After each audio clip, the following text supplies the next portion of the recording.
Nous sommes ici sur des parcelles où nous avons voulu montrer aux utilisateurs la richesse, la diversité et l'adaptation des différentes espèces à gazon dans un usage principalement différencié. Derrière moi, vous avez les principales espèces à gazon, 8 majeures pour les pelouses classiques, plus 5 secondaires, ça peut sembler faible. Mais en fait, derrière ces espèces se cache un grand nombre de variétés qui sont toutes différentes.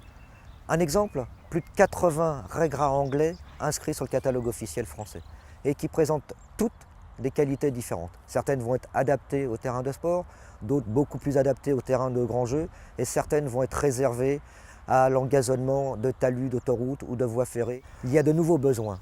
Quelles sont les nouvelles qualités recherchées par l'utilisateur pour ces gazons? On a voulu développer ces dernières années des gazons qui génèrent moins de pousses, c'est-à-dire moins de déchets de tonte ou moins de fréquence de tonte. On cherche des variétés qui résistent au stress hydrique, c'est-à-dire qui nécessitent moins d'arrosage ou pas d'arrosage du tout.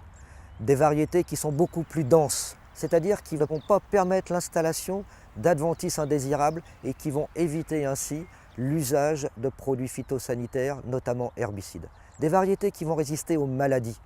Donc là aussi, des gazons qui vont être plus pérennes et qui vont toujours permettre une meilleure couverture du sol et répondre ainsi à vos aspirations. Dans ces parcelles où nous avons regroupé les principales espèces, nous avons voulu montrer à l'utilisateur le comportement de celles-ci avec une tonte différenciée. Il y a des tontes qui ont eu lieu il y a une semaine, des tontes qui ont eu lieu il y a 15 jours et des parcelles qui n'ont jamais été tondues depuis l'implantation il y a 3 ans.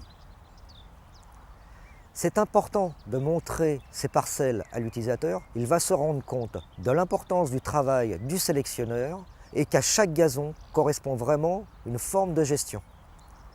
Dans ces parcelles, les principales espèces des variétés à gazon, les raigrats anglais, incontournables, les fétuques élevées, très intéressantes à la sécheresse, également des fétuques rouges, quelques petites familles comme les fétucovines, et nous avons également des agrostides. La gestion différenciée des tontes justifie l'utilisation de certaines espèces et variétés ou au contraire d'en écarter d'autres.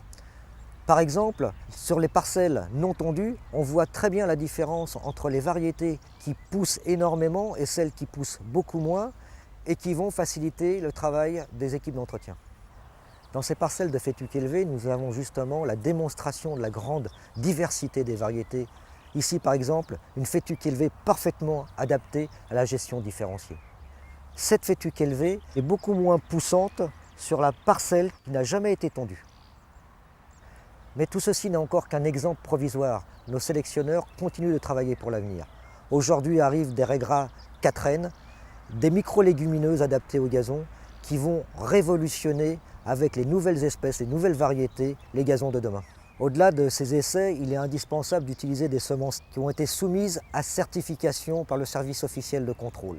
Celles-ci garantissent à l'utilisateur des semences aux normes technologiques de germination et de pureté qui sont indispensables à une bonne installation du gazon dans des conditions normales.